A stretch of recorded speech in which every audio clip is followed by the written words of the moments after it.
different things. Exactly, because in the Yeah, evolutionary scale, like, just because something evolved, it doesn't mean it did it to get better. Oh my God, does this unlock a can of worms?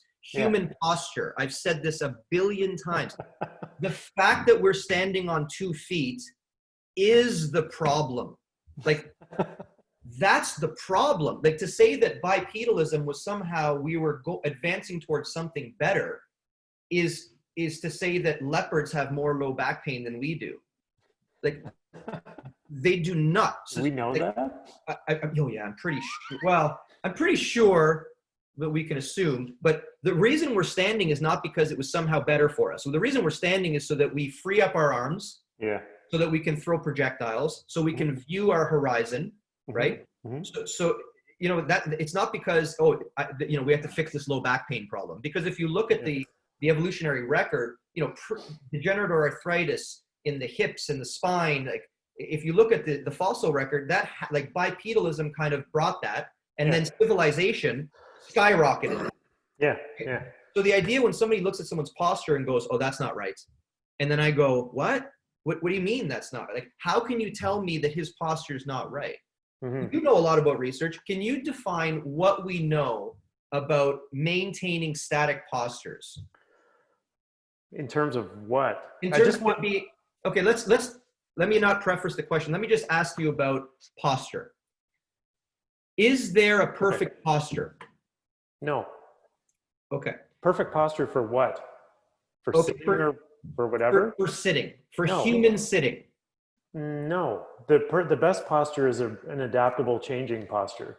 Okay, so now everyone listening, it's not Guru Dre who never reads research apparently. I'm talking to Shawn, the science guy. You're like Bill Nye for manual therapy. I should have worn my white jacket. So I didn't make that up, right? I didn't make that up. If you look at the research, it would say that the best posture is a moving posture because movement is the predictor of health in articulations.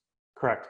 Okay, so when someone says that you have anterior head carriage, and that sets off a cascade of problems that they think they have to fix, can you speak to that? I think all we know about something like forward head carriage, for example, this is funny because in some people, some individuals, that might be part of their clinical scenario, right?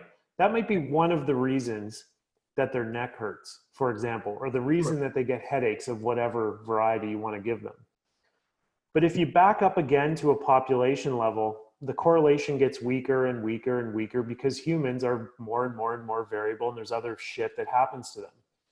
So there's some data now correlating the amount of sitting that people do with their prevalence of back pain or neck pain or headaches and that sort of stuff. But those conditions are really prevalent anyway. And a lot of people in the developed world just happen to sit anyway. So is it a cause or is it an effect or what is it?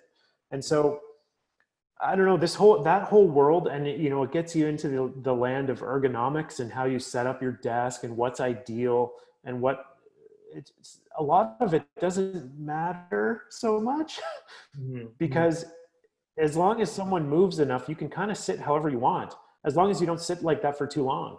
To me, that's still the best scientific answer. And if, stand up and move around once in a while, and then we've never even fully quantified a cumulative tissue stress from sitting a certain way. There's a bit of evidence there, but it's not fully consistent either.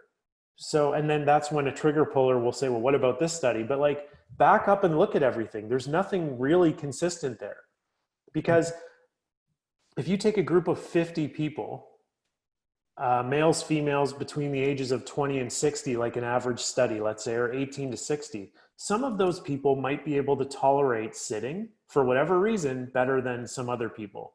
And then that study will come out and say that on average, sitting increases your risk of back pain by X%. But what does that really tell us about anything? Because you have such a variety of human beings there, all of which have different tolerances and backgrounds and physical condition and comorbidities and psychological states and sleep and dehydration and blah, blah, blah, blah, blah. Then what can that really tell us about anything? So, this idea that posture in some way is the driver of all things that ail human beings, it's never made any sense to me. And I don't think it stands up to population-wide studies at all. But having said that, it can certainly matter to an individual in your office on Monday for that particular person. That could be one of their main drivers, but you can't just broad brush a statement like that.